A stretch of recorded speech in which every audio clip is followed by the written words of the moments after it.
everybody. Welcome to Badge Banter, where we talk about the importance of the physical ID badge as the foundation of an organization's overall security efforts. I'm Lindsay Martinez from Badge Pass, and today we have a very special guest with us.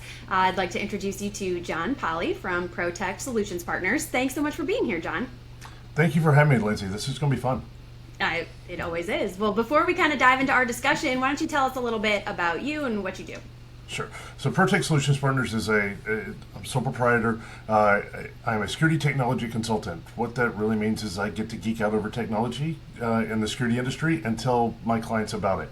My clients have been large Fortune 500 end users. They've been other consultants. They've been integrators. I have the privilege of being in the industry a little over 23 years, having done pretty much anything in the industry. And so that comes as a wealth of knowledge to those that look to go, hey, I don't know all this tech stuff. How do I get there? And so I do a lot of roadmap building, a lot of what I call non-consulting stuff in the consulting industry, because I'm 2 years before we ever build a spec when it comes out to it. Okay, awesome. Well, why I was so excited to have you today is obviously you've got experience from almost every angle in the security industry, which is a little bit unique because a lot of times people are coming at it from just one viewpoint, as we know. And so there's a topic that we've had a lot of discussion about, and we're going to go right into it with you today. But there's an ongoing debate about physical credentials versus mobile credentials and their place in the industry. And with your, from your perspective, various perspectives, if you will, what are your thoughts on kind of that dichotomy, if you will, and what the future of that looks like? Okay, let me get on my soapbox for this morning. So if you've been around me long enough, and those that haven't, I have a statement that the best technology in the world for the wrong use case is the wrong technology. And I love mobile credential. I love the concept. I love the idea. Having been the guard, right, for a large global nonprofit, if you walk in and you carry your phone in and you walk up to the reader and I don't have any way to identify who you are and you just swipe your phone on the reader, that's not a good use case, right, for when I think of it. So I love the concepts of mobile credentials, especially remote locations, especially places where guards aren't involved. They're not, for me, they're not a panacea, right? Now, we all know the problems with cards and pins and all that. That's not a panacea either, right? Make a better card, right? There's some biometric applications. There's some other things out there. So there isn't something that's perfect, but look at the use case and let's figure out the best application for it. I'm not opposed to mobile credentials, maybe as a multi-factor authentication, something that says, hey, I've got a badge, or even I've got a dumb badge that if the guard's got to see me and it says, my name's John and I'm in IT and here's the logo, it doesn't have to give a ton of detail. I'm not giving out all the PII out there, but something that a guard in the lobby can verify me. If we don't have that guard, if it's a commercial real estate application and that's really where I see mobile credentials moving, then yeah, all day long. Oh, by the way, mobile credentials, I think the number I've heard today is that 3% of the market is mobile credentials. We still haven't got this adoption rate on mobile credentials because it's not the cheapest thing out there, right? Everybody says, oh, it's cheaper than rebadging. Yes, it's way cheaper than rebadging. But if you think that a badge, a traditional clamshell badge is $3 to $5, end user cost, right?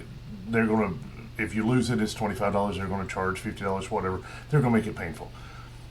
Mobile credentials are there's the cost to the credential, the wallet, the app, all these other things. They can add up pretty quickly. So understand what those additional costs are for the use case, right?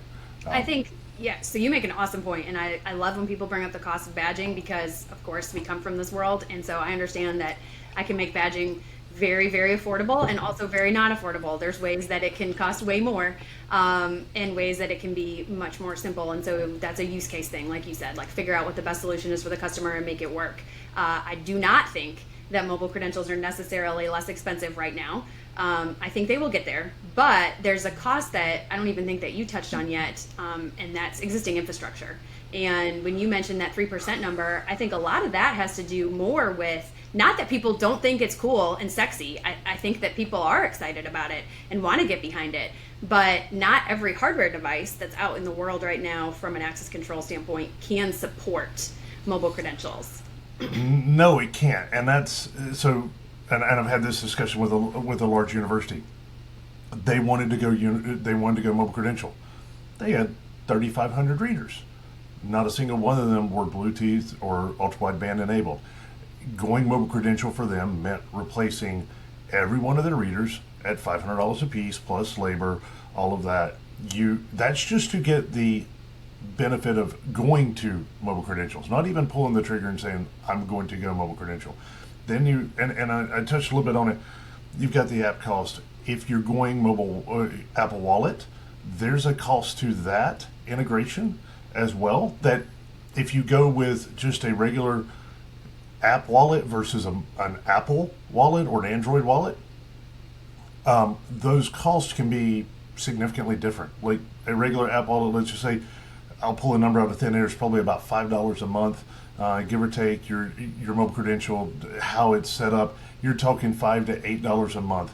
You talk Apple Wallet integrations, you're talking $20 to $25 a month with that. And I'll touch on, I had one client I did a research project with that was looking at going mobile credential. They actually had all the right readers. To put mobile credentials in their building was about $125,000 a year for their employees, right? That's that SaaS cost that people don't always look at and go, oh, I've got to pay this cost monthly per employee, right?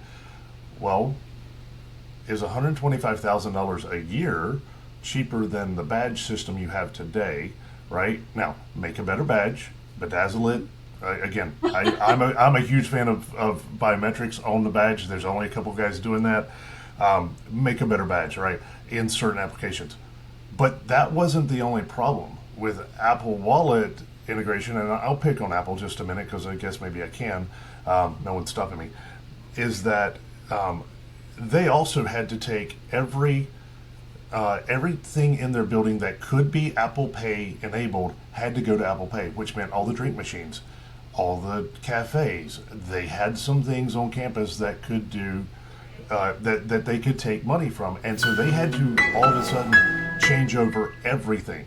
So that $125,000 for mobile credential for Apple Wallet turned into about $1.5 million in infrastructure upgrades, not card readers, right? This isn't, we already had all that stuff. This is just the other stuff in the building. And so when you start looking at, is that cheaper than a regular badge? Again, I love the concept of an Apple Wallet, of an Apple or a mobile credential, not just Apple Wallet, but any kind of mobile credential.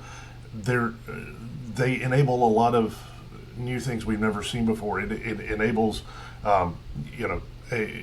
user experiences, frictionless, all those nice buzzwords. Business intelligence, I push a lot on that. But is it, when you start looking at the numbers, $40,000 an employee versus a $3 badge? Those numbers don't add up real quick, right? Or they do add up too quick, right? They don't get cheaper. It's going to get there. I hear that there's some things moving specifically in the industry, but we're not there today.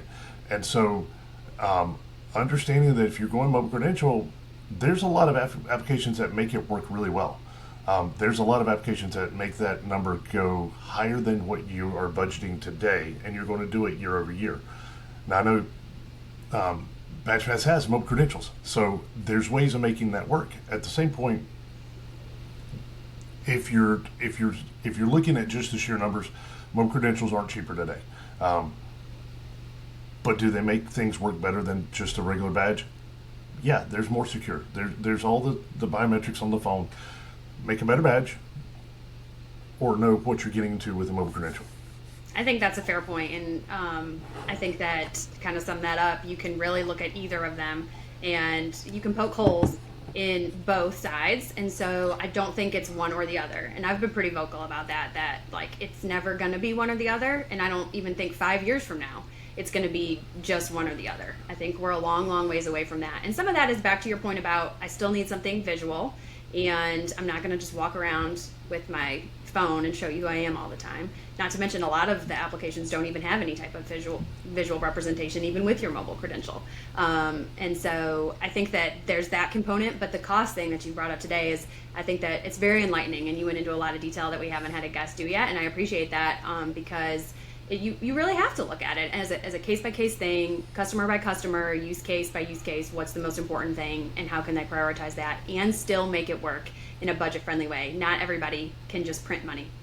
So we can't assume every customer can just spend everything on day one. No, and that's where the roadmap comes in. You start looking at your, do I have the infrastructure? Okay, let's put it in so that we can plan to do this down the road as mobile credentials gets cheaper, all that. Now, I've done things where there's remote applications where giving someone a badge isn't a good idea either. That's about like giving a key. I want to give a contractor a 4-hour window. Well, they have a cell phone, and they may not be out to that site again for 6 months. I don't need to issue them a badge. I want them to have their mobile credential. It's all around best technology in the world for the right use case becomes the best technology, right? Wrong use case, we end up struggling. And that's where end users, specifically a lot of end users, will get sold on something and then they go, this didn't work. Well, no, because it was for the wrong use case. So we want to make sure that we do that up front. I appreciate that. Well, it goes without saying that John and I could probably talk about this forever, and we gladly would, but that might be too long for people. So instead, what we're going to do is we are going to host a very cool event. So BadgePass is hosting an event in September in Orlando. Some of the people in the industry might just happen to be in Orlando at that event. I've not, around that time for other events I've heard, but it's going to be September 24th. It's Tuesday morning. It's going to be called the Beyond the Badge Breakfast, and John is going to speak at this event. It's going to be a great networking opportunity. We're going to have some great food. We've also lined up a panel of industry experts to talk about the importance of the photo ID and versus mobile credentials and the physical security industry, and just really what the future of the industry looks like as a whole. I'm really excited about it. It's going to be designed really for both end user customers and integrator partners to come and just hear a little bit about our thoughts and ideas about the future of the industry and meet other people and get some of their insights as well. So I'm really looking forward to it. You can find information about that on our website, and we'll be sharing additional details on social media, and everybody can sign up. We'd love to have you there. So I'm looking forward to that. Thanks for agreeing to be a part of that, John. Hey, I'm excited about it. This is going to be fun. Well, today was fun too, and just a little sneak peek of some of the fun conversations that we'll get to have again in September. But thank you for being here, John. Appreciate your time, and we hope that y'all will join us next time as we take you beyond the badge.